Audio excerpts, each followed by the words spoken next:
We have a special guest for you on our special series of videos that we're doing here at the National Religious Broadcasters Convention. I'm bringing to you now Pastor Jack Hibbs from Calvary Chapel in Chino Hills, California. Hi, Jack. How you doing? Doing good? I am happy to be here. Thank you for making time for us today. Yeah, our pleasure. I wanted to talk to you because I follow you on Facebook and I see you often talking about where America is headed and where Christians in America need to be putting their energies, what they need to be doing right now. As you look at the state of religious freedom in the U.S. right now, what do you see? Where are we? I see a moment of time that I believe is very defining. We were granted somewhat of a reprieve in this last election, where quite frankly, things could have gone another way. But I think by the grace of God that the election results have not only given us a reawakening of our liberties and freedoms, people are starting to breathe actually a little bit deeper, I think, and filling up their lungs with that freedom.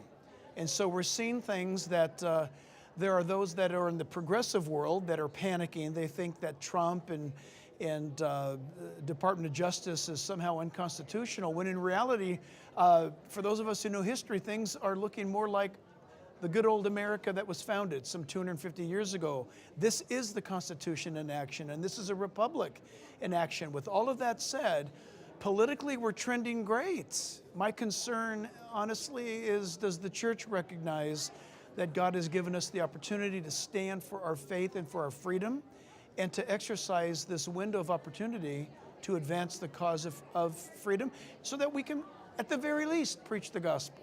I don't know if it shows up on camera, but right over my shoulder here is my good friend, Coach Joe Kennedy, Coach Joe, kneeling in front of the Supreme Court. Yep. That decision, in his case, his win, changed the test that courts apply to public expression of faith. Yeah. It went from something that was called the Lemon Test, which is very restrictive, made it very hard to win cases, to now it's a test based on history and tradition. And what I hear you saying is Americans need to know their history and tradition and then start living it out again. Absolutely.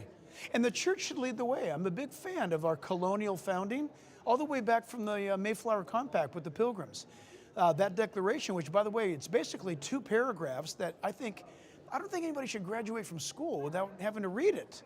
It is really the birth certificate of the United States. If they read that, they'll find out the foundation for the purpose of America. And then when you look at the Declaration of Independence and our Founding Fathers' mission, it was to do what had never been done before. Instead of the divine rights of kings, the government was handed over to the people. Yeah. And of course, thus we the people, and Franklin wonderfully stepped out of Carpenter's Hall and made that announcement, we've given you a republic if you can keep it.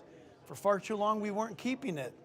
And so I'm thrilled right now of what we're seeing. And I understand, look, I'm not dumb. I understand that Trump is not the salvation of America, but Trump is willing to fight to defend the freedom so that the church can speak up.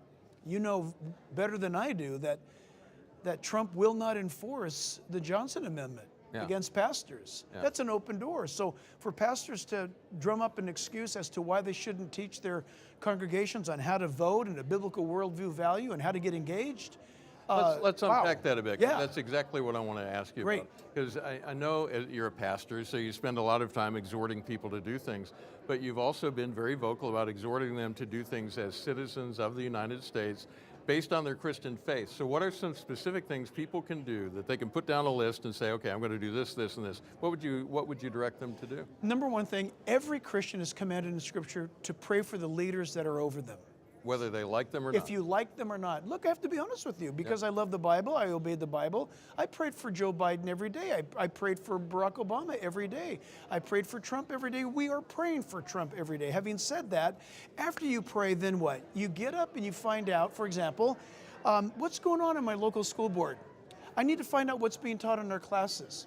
I want to find out, where are our tax dollars going? That's part of keeping the republic. Find out what your elected officials are doing with your freedoms and your taxes. But even better than that, we're really big on this. We have courses, and we exhort and encourage people in our own congregation to run for local office. We're happy to report that we not only have people in our church in state office, but in DC as well. Why? Because for 30 years we have a culture of civil engagement, because we understand that Jesus said, let your light so shine before men. He didn't qualify.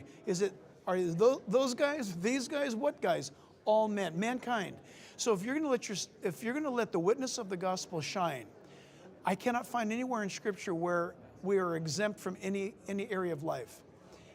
Coupled with our founding fathers and our colonial citizens, they understood exactly what that meant.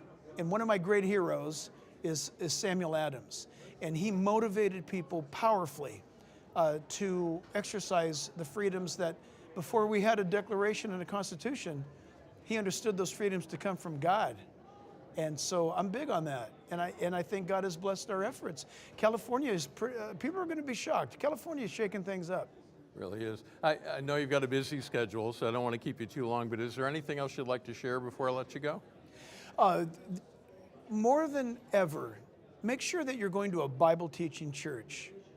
Know what the scriptures say and know what rights you have. These are gifts given to us by God. The greatest governmental experiment in the history of man is what we're sitting in, the United States of America, a country that was founded on the Judeo-Christian worldview values of the Bible. And even if you're an atheist, our founding fathers were so brilliant. They gave us a government that even protected the rights of an atheist and a believer.